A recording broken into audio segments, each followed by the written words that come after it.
gusto ko ng madaming bagay. So, kasi syempre blessings yun. So, hindi madali mag-isa kasi I I'm like them. I've enjoyed so much of my life, like traveling with my boyfriend, everything with my boyfriend. So, it's been such a wonderful life for me. And my childhood, I've been playing outside. Lahat naglaro ako, lahat talaga. Kulang na lang kasi sa akin magpakasal ako para matapos na ako.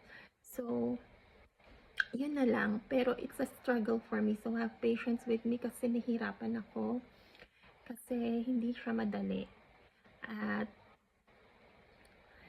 ito ang pinakamasayang part ng buhay ko kasi nandito ako sa YouTube ngayon at may mga nakakapansin ng videos ko as an artist, as a creative, as a person. So,